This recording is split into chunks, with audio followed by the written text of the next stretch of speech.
Hey, this is Zach and Wyatt, and we're looking at some weird cars. This is gonna be good!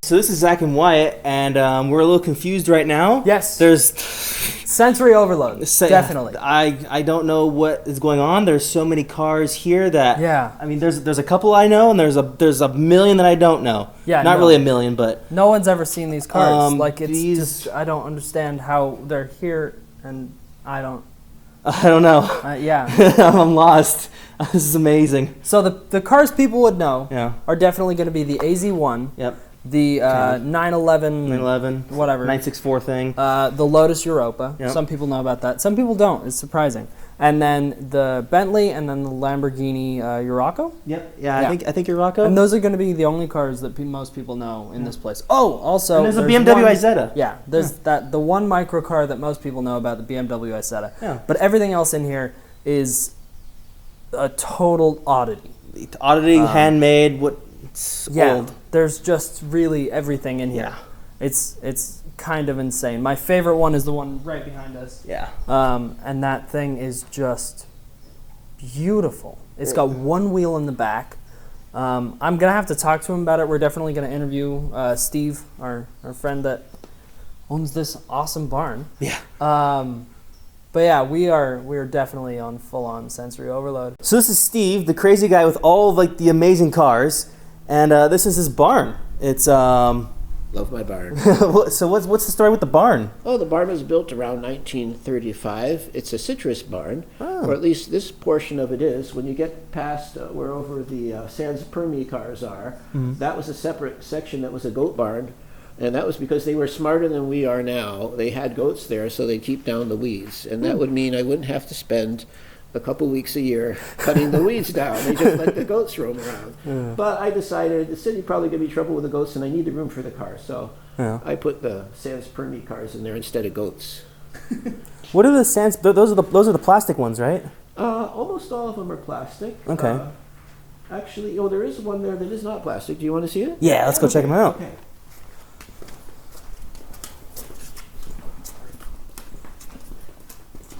Okay. This is the Ligier. Ligier? Spelled L-A-G-I-E-R. Huh. And very interesting. It's got a engine under the seat. Only a 47cc motor. Is it two-stroke? Oh, yeah. Ooh, I love it. All of these cars here, except for the electric ones, are two-stroke. Yeah, they're a class of cars called Sans Permis in France. And what that means is that you didn't need a license to drive one. You could be, as long as you're over the age of 14, you could drive one. You couldn't register it, but then again, why would you? You didn't need to register it. Yeah. So there's no serial number on these cars. That's awesome. But yeah, even somebody who's lost their license from drinking too much vino can drive one of these cars. I guess they figure you're only going to hurt yourself. Yeah. But whatever, that's the French. I cannot explain the French. But I'm very glad that they did it because the cars are so interesting. This one is the only one that's all metal. And I love the shape of this one. This is probably my favorite one. It's actually very pretty. Yeah. The 4 headlight model. This is the JS4. The JS8 had 2 headlights, and it's modern, but it just doesn't look as pretty. So I got this one. Now, this one here, because of the huge glass area, it's actually heavier than the other cars, the other Sans Permis cars. So even though the suspension is better engineered and it's had all these, Ligier, they did the Formula One championships back then when they were making this car. They're heavy.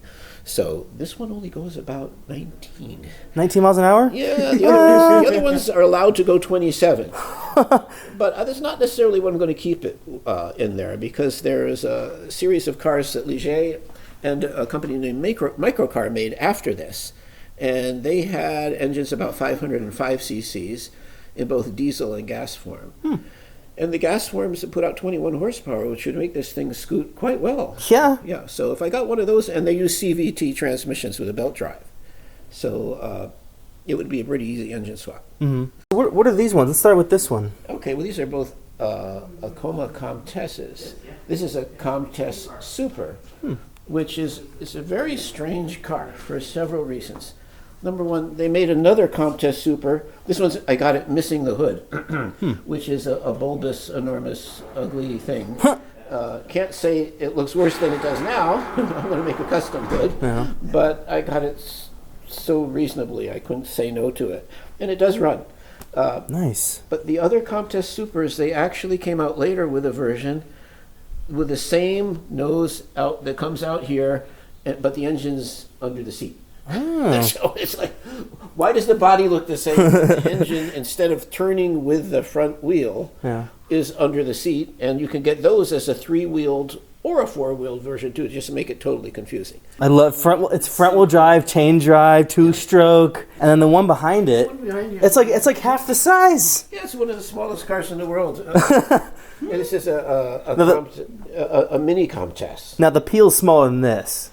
Yeah, just a little bit. Just a little bit. This is also got one wheel in the front that pivots with the steering, with the engine sitting on top of it. God. And this one is actually the winner, the overall winner for the Concours de Le Mans 2014. Wow. Worst car of show. Wow. Which is the overall winner. Yes. And it's plastic and everything? Yeah. Plus it also won another award at the microcar show that we had in Upland a few years ago as least valuable at a drive-in. It won both awards. Nice.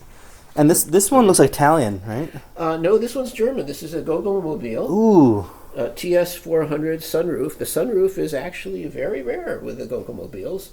Doesn't make that much difference to me, but it does actually make it worth more. Yeah. This one had literally sat in the desert for 17 years with the engine shrouds off and the ignition exposed, and I got it out of the desert, and I left out the best part. It was actually outside in the sun here for 20 years before that. So we've got about at least 37 years of exposure to desert sun, and I brought it over here and worked on it for a few months in my spare time, and damn thing goes just fine. Yeah, it's got a 4-speed transmission with electric shift. What? It's got a tiny little shifter on the dashboard. It looks like a miniature 4-speed shifter, but it's a switch. And that switch causes solenoids inside the crankcase to shift the gears. Wow. Unfortunately for mine, the switch didn't work. So, and there's no replacement. So I took the switch apart, and literally I made some progress with it. And then finally I brought it to a jewelry repair shop. Because I needed to add a bit of brass to the end of this shift rod, and it would not accept the brazing brass no matter what I did. But what he did is he took a little piece of silver and hammered a little cup out of it, and then silver soldered it to the end and charged me $10. I couldn't believe it. And I actually got the shifter to work after that time with no replaceable parts. So I'm very proud of that. I needed a jeweler to help me. That's awesome. And I brought that to Concours de Le Mans, I think, in 2016. Unfortunately, I got there just a little bit late because I think it would have been some sort of a crowd favorite. I know a couple people were trying to buy it from me. And it's because it's such an original beater kind of a car, but it still worked. We should have shed a little more light on it back here. It's rear engine? Yes, it's a rear engine, 2-cylinder, 400cc, 2-stroke. Wow. In Germany, their home market models were 250 or 300cc. Beautiful. So the 400 is considered to be a bit of a hot rod. Wow. It's got oil injection. By the way, I have the grill. I just lost it for a while, but I found it again. That's a good-looking car. Yeah. Ooh. It's beautiful. And this is crazy, not original stuff there. But I wanted to keep it cool, and that's where the fan is. And all the original engines, and it's hard to find on the 400, come with a shroud over here that make this look like an elephant head with a trunk that curves around. I suppose I could make that, but for my limited use, this has actually worked quite fine. So I'm sticking with this unless I find one. The 250 and 300cc engines that are common in Germany, those shrouds won't fit on the 400. And you can't make it any bigger than a 400. Wow. I might consider it for something, but this is a good running car, to be honest. I did a few funny little things here for the show because I wanted to have tail lights. And I think that's an LED light over there and whatever. But I'm going to buy regular taillights because virtually every part other than for the engine shrouds are available for this car. Wow. In Germany. For the right price, yeah. Damn. I got seats built for it at least. I had to sit on something.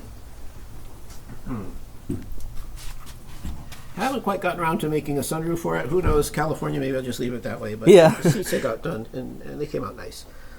Excuse me. Oh, I see. I see the shifter. Yeah. That's awesome. Yeah, I could take this out and drive it around. A lot of work in that shifter. Yeah. That's awesome. That's a cool design.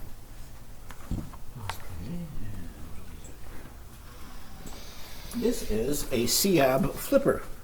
I saw this one at Thursday Night Car Meet. Is this the one that you brought? No, this is another one. Okay. But it's just like it. Yeah. Except that this one doesn't have the super deluxe package. The deluxe package had like overrider bumpers, which means more plastic that came out an extra inch and went down the side. Plus it had rear fenders instead of just cutouts. Huh. By the way, there's a bad bearing in there, which I could replace quite easily. Yeah. I was trying to figure out, wait a minute, how does this whole thing come apart? It turns out the only thing holding on the rear suspension is a cotter pin. Oh my God.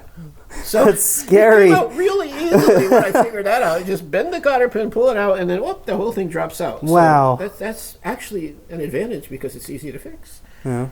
And the cotter pin really isn't overloaded. They just made it that simple. So this one's made out of ABS plastic. Jeez. Not painted. The die is in the plastic, plus it's a monocoque, so it doesn't have a separate frame. It has foam-filled plastic members that work quite well. So it's actually quite a bit of engineering genius there. And of course, the main draw for this to me was the crazy, crazy front wheel setup. Yeah. It's got two wheels in the front that are close together. Oh, that was one wheel. And it looks like it, but there's two. Wow. And they pivot with the steering wheel the way a motorcycle fork would pivot the wheels. Yeah. And you literally can spin them all the way around, so you don't need reverse. Oh, that's right. And to tell you the truth, to do that, it's putting such a strain on the cable. Yeah. I'm not comfortable going more than about 180. But at 180, it's amazing because you literally will spin on your rear tire. Wow. I did that once out in front here. The weeds weren't so tall. And just spun around. I got out of the car. I was literally dizzy. I fell down. And then I looked and I saw I made a bullseye. There was one spot right there where the rear wheel was pivoting. And then there was another line around there for the inside front wheel, and then the outside front wheel, and then the rear wheel. So it looked, I made a bullseye pattern in the grass. That's awesome. This is an Acoma Comtesse brake. Huh. Comtesse brake. Brake means station wagon. I love the shape. It's like a little bus wagon. Yeah, right. And it also has the engine under the seat. And it's actually quite useful for loading groceries and such. So this one would take very little to get back to life, and probably wouldn't do an engine transplant on it just because it's such a well-balanced package by itself. But it's also another 47cc Saxonet 2-speed car. And you should see it from the front. It's got kind of an I love front this end. one's so cute. Yeah. Love this thing. I'd say this is probably the weirdest one here. It definitely is. And it's called a citadine, meaning city. And 1973 Teal Hall Citadine. It's an electric car. And as you can see, it's quite unique because it has no roofline. It has a ridge. Yeah. And the rear hatch opens straight up, as does the front hatch. That's right. There's no door. That's no so good. doors. The front and the rear open up the same way. That's awesome. Yeah. So it's like a wedge almost shaped. It's like sort of a wedge. That's of cheese. amazing. Wow. Oh my God. This is the weirdest car. It is the weirdest car. This probably tops like the Peels and the Tridents and all the other ones. Okay, I was just like keeping my cool, just looking at the awesome cars. This is just throwing me over the edge. This is the coolest. What is? It's French. What do you think? Oh, that's why it's French. Oh my I forgot. God, that's insane. Yeah, they only made 28 of these. Wow. It makes the This is one of Isetta 28. look so boring. So this is kind of like the same thing with like the other ones where you can be like over 14, you can drive this with no license and all that. I'm not sure if this one's because it's a lot heavier than these other cars. Yeah. This was a car in its day that was just before electric cars were considered to be something that you could really do, and this was to prove to the world that you could. I don't know why they had to make it this weird, but I'm glad they did. Yeah, I know. I'm glad they did this. Yeah. It's like a bumper car. Yeah. It's actually quite heavy. It's about twice as heavy as the other cars. Wow. Here, yeah. It's I mean, even without the batteries, it's twice as heavy. twice as heavy. It's still got to be like 1,700 pounds. Oh, no. Can we get Way more, huh? No, twice as heavy means probably like is that a weight? Is there a 900 graph pounds over or there? so. 900 pounds? Yeah, these cars only weigh about 350, 400. Oh my god. Yeah. Wow. Now, is this the same maker as this one?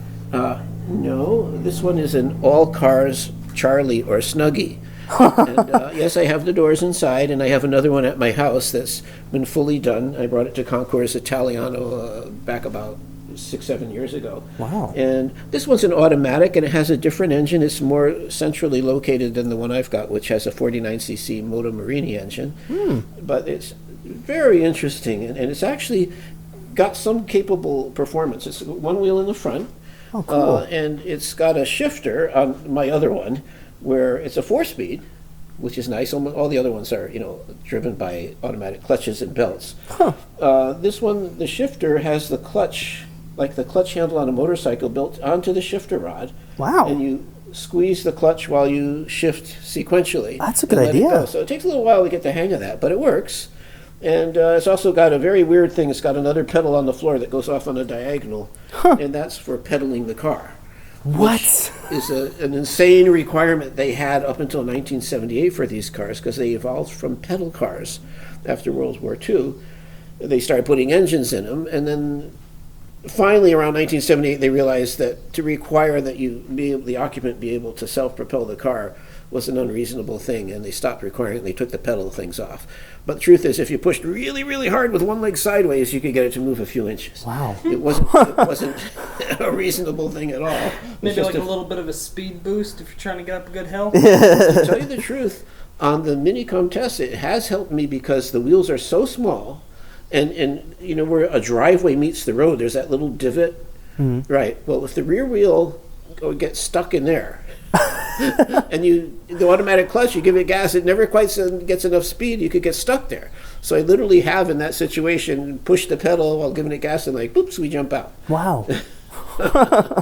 That's awesome. Yeah, I like the looks of this too. This was actually copied by several other manufacturers because it was so avant-garde and interesting to look at. I love this one. So one. this is a spare, so to speak. I could actually consider parting with this one, although putting the doors back on would be no big deal. Yeah. Right there, I've got all the parts. Yeah.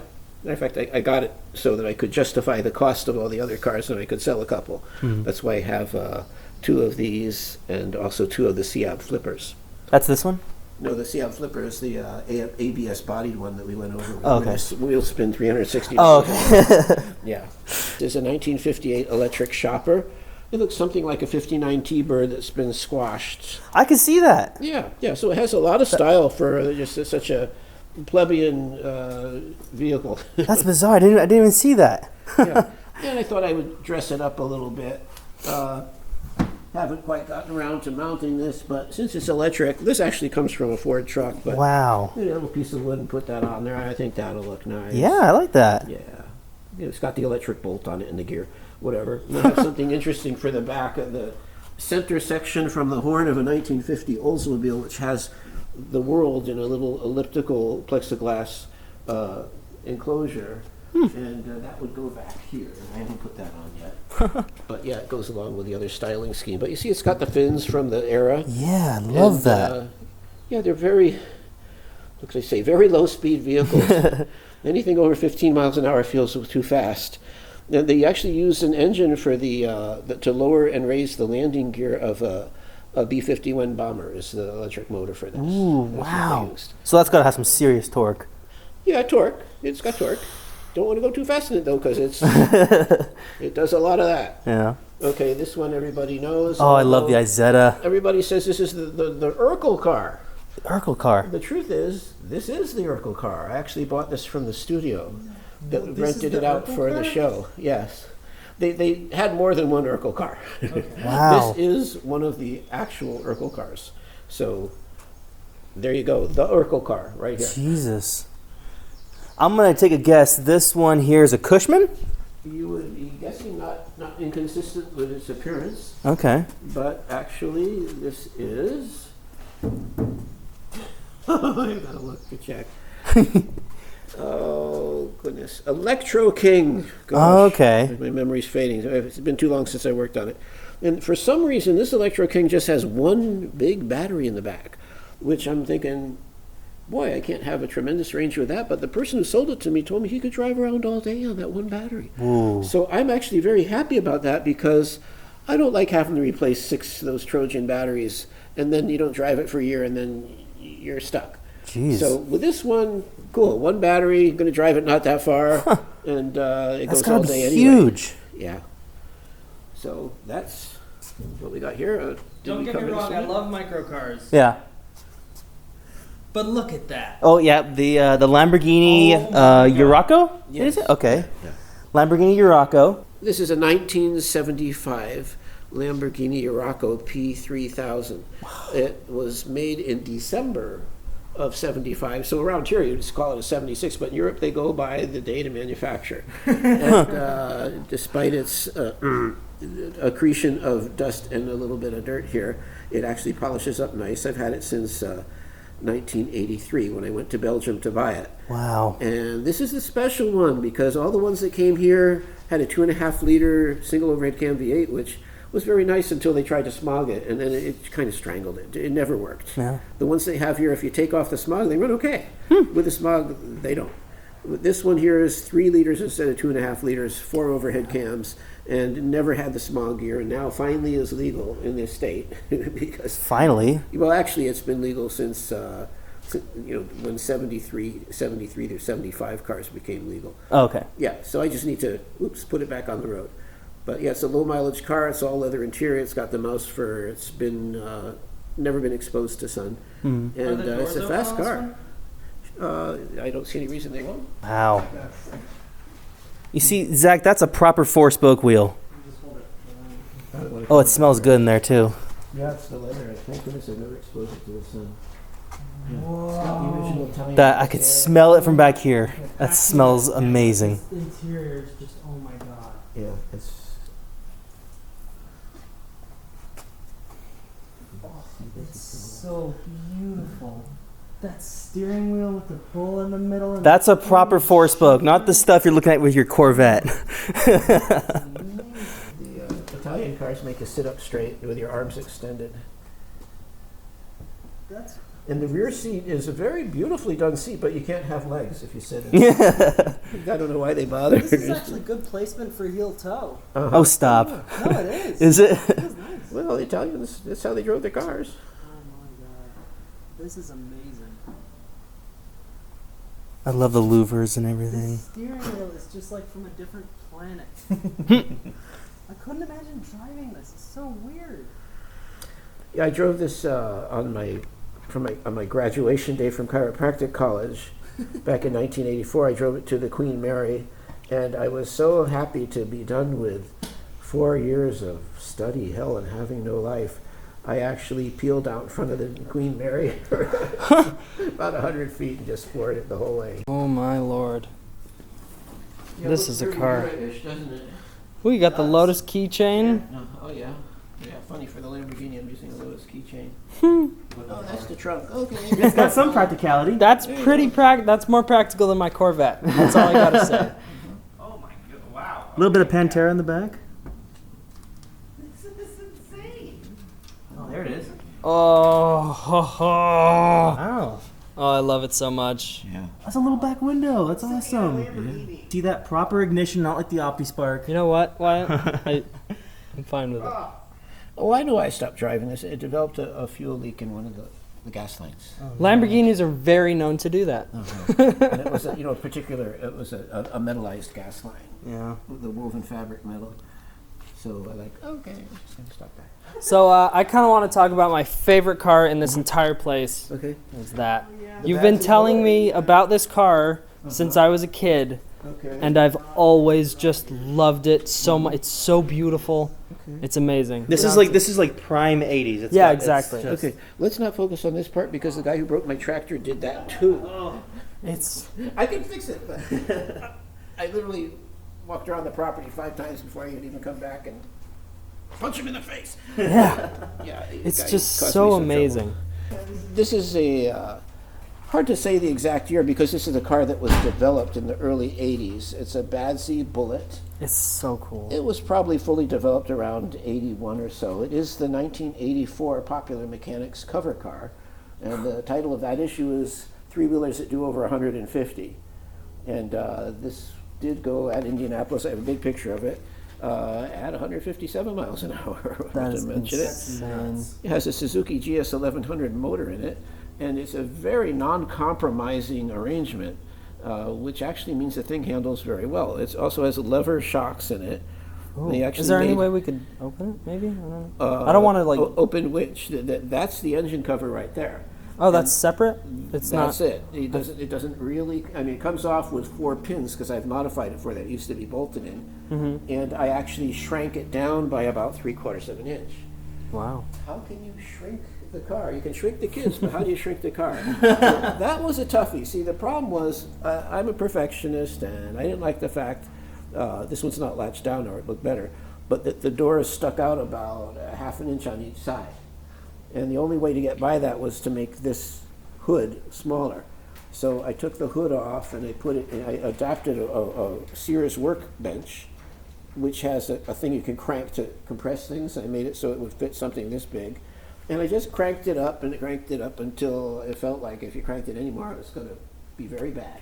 And then I cast in some, I put some foam pieces in there and cast in new fiberglass, and I put in some aluminum rails to give it strength, and then I tied it into the central structure with some other aluminum that I had. So I only added, I don't know, 1/2 pound to it. Yeah, when I got it, this center section here was also, since this was the prototype, and we only made 5, this section here, if you put your hand on it, would just collapse. Does this open? Yeah. Excuse me. Oh my lord. Wow. Wow. Yeah, this stays open too. Oh, it stays up. Oh, I put my hand right here. Okay. That I've reinforced. And then leg. Change too, and then you just slide it. Oh my god, this is so cool. I like the creaks and cracks And it makes. That's nice. interesting thing is we have 2 shifters. What? 2? We have 24 gears. What? The world? Yes, well there's a 5-speed transmission in the crankcase, and then over here there's a transmission from a Ford Mustang II, because it's a drive shaft. I love Mustang 2s! So weird. So you have 5 speeds here, 5 speeds there, and you've got reverse. And there's you can check which gear you want to be in each transmission. It really, you can't say you never have the proper gear. If anything, you got too many. But yeah, it's a lot of fun to drive. The steering is incredibly direct, and it's a blast. And it handles fantastically. This is easily the best handling 3-wheeler ever made. It's because of the uncompromising architecture. That engine is almost directly across the front wheels. Wow. And that's why everything else is so unusual about the car, is to get the engine where it should be. And then the suspension has got the cantilevered shocks. They made big aluminum castings. I still have the molds for it. As I say, there's only 5 of these known to have existed, although there's a very strong rumor that another 25 or so were made in Santa Ana. This one was actually made in South Africa before Mr. Badsy came here and started making them here. But it turns out he was putting Kawasaki engines in the later ones, and according to the very strong rumor I heard from the person I bought this from, who was a friend of his, they got a letter from Kawasaki saying that if they sold it, they were going to get sued, and there may be 25 of these in a landfill somewhere. That's the strong rumor. But there's still 5 of these exist. This is the prototype. Because it's a prototype, I had to do a little re-engineering of some of the fiberglass and all this aluminum stuff you see in here, so everything is connected. It used to be anything next to each other was bolted, and that was supposed to work. Yeah. But the engineering, it wasn't really that thought out, so it didn't. And now with just maybe a 1/2 pound's worth of aluminum and extra fiberglass, it all works. It is solid with one another, and this piece has been recast. And you can't not have a fun time driving this car. I can't. You can't imagine get around your first corner without making some kind of a loud vocalization in a positive extent. This is a Firearrow. It's a car sold exclusively as a kit. Very well made kit though. All the fiberglass work is top notch. It really was very well engineered, with the exception of one thing, and that is that where the center of gravity is relative to the wheelbase. So, in actuality, a friend of mine, Merkel Weiss, was contracted back in the day, back in the 80s, to do an analysis of the safety on it, and he wrote a treatise on it, which was published in the SAE. And turns out that, yeah, the engine's a little too far back in order for it to be a stable vehicle. Yeah. So if you talk to the inventor, who's still around and drives his, it's very stable compared to a motorcycle, but not very stable compared to a car. However, for this one, I figured out how to get the best of both worlds here. It's got a Honda GL1200 engine in it. That's the horizontally opposed flat 4 in the front there. And there looks like there's enough room to slide it forward about another 5 inches before you hit the sidewall. Mm-hmm. So if we can extend the rear wheel back, because there's actually room back here, you can go back another few inches. Going with a lower profile tire gets you another couple inches. So go with a wide tire and a low profile tire and an extended swing arm and the engine more forward, and even relocating the central gas tank to underneath your legs where the seat bumps up, and putting the battery in the front. You know what? Then you've got everything you need, and the car is going to look handled as good as it looks. And then with the battery in the front, it'll be better center of gravity too. Well, yeah, but the battery is so small, it's not going to make as much difference as you think. It's a motorcycle battery. Oh, okay. So okay. Not much room to put it there, by the way. I still haven't figured out where that goes, but I've heard somebody did it, so I have to find out from them, where the heck did you put it? There's almost nothing in that front end. Huh. Yeah. So this one has only got about 15,000 miles on it, and the person who put it together obviously did a very good job. A lot of attention to detail. Look at how nicely tied up the wires are there and all that, spooled around. This was no joker. This guy was a professional and did a great job. Only problem is it sat too long, so carb's got to come off and the gas tank's got to get cleaned out, and it'll run as it did. And then I just have to find somebody who's got the facilities and the motivation to do the modifications so it can be as good as it was originally intended, and they've never had one that good. Yeah. So basically the rule is, on a three-wheeler, you want the center of gravity to be, of course, as low as possible, but also within the first third of the wheelbase in order for it to handle well. And this one misses because of the engine location being too close to the rear. However, it's nice and low, and we shove it forward and bring the rear wheel back, which we can do within this bodywork. We've got a few more inches here, and a low profile tire will give you a few more inches there, plus sliding the engine forward. I calculated out, it'll work. It'll be the best of both worlds. Wow. Although one thing I have not figured out yet is how to get a wide swing arm on a drive shaft bike, because the drive shaft is part of the swing arm. So, I got some ideas about that, but I can't say I've got it designed yet. I have a lot of history with this car. This is a 1973 John Player Special Lotus Europa. That means it was one of the men's made with a special package, which included gold pinstriping. But it also had the 5-speed transmission and slightly bigger brakes. And that really made the car much more drivable. Because I had an earlier model, which I really loved, but it always felt a little too revvy at highway speeds, and with this one you could cruise. Yeah. So this is a 1,550-pound car. Wow. I've had it since 1974. When I got it, it was wrecked, and I put a new nose on it. It took a year and a half out of my life, but I got it done, and I'm so proud of the work. Oops, I never managed to paint over it. But this is the car I identified with the most, because I drove it for my main driver for at least 5 years. Wow. Did you drive it like this? Well, yeah. Wow. I drove it like this. That's like a dream of mine, to have a car like this and to just drive it. See, you can't have this though, because you would like easily rub up against it and you'd be all itchy the next day. Well, And you complain about rubbing up in the poodle dog bushes. I don't think you could have a exposed fiberglass car. I think I can handle This it. No. doesn't make you itchy. It's nice and smooth. Okay. Oh, that's Yeah. good. Yeah. So yeah, this is the car I identify with the most. If anything, I would call myself Mr. Lotus until I got into some exotics, and then I found out more about micros. What do you mean by exotics?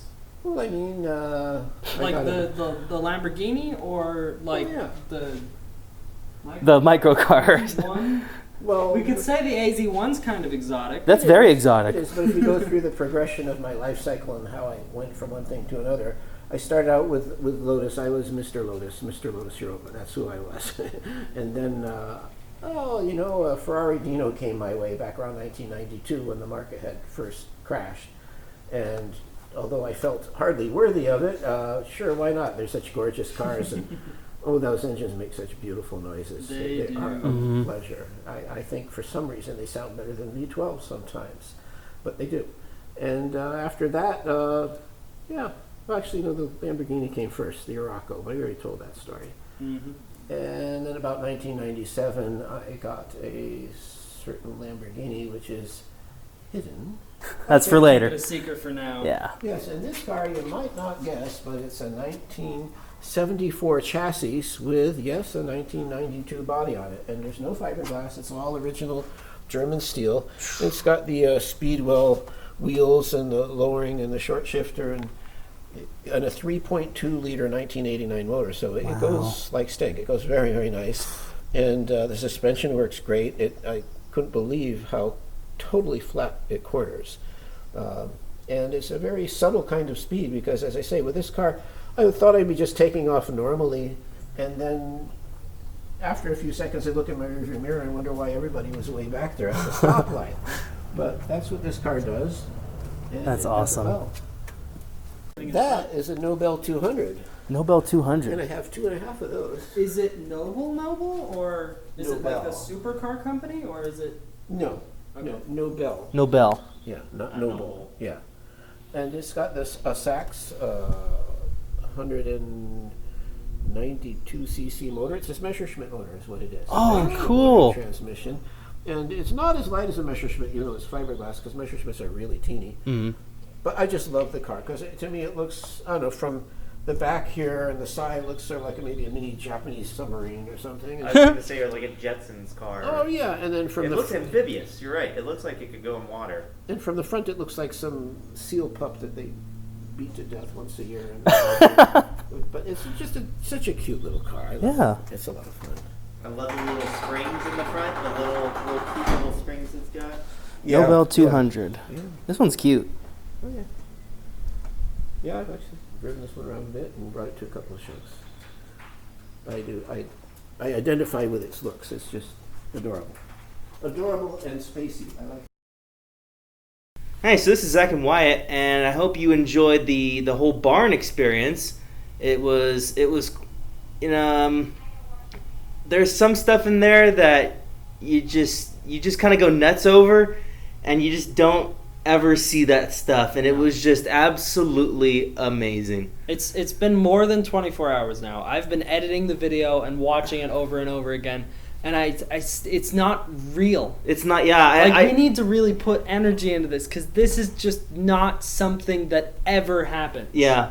Nobody sees this. I had to go. I went in, looked at all the cars, and I had to take a break because there was just so much overwhelming stuff that we probably had to take 5 breaks. I had to take at least one break from this stuff. It was just so good. I mean, when you think about it, if he just had the Lamborghini Urraco, which is honestly one of the tame cars in there, you'd be like, oh, wow, that's so crazy. Yeah. This is just the most insane place in the world. Yeah. And that Badsy or whatever Bullet, that's 157 miles an hour out of a 3-wheeler. And it's just, I can't.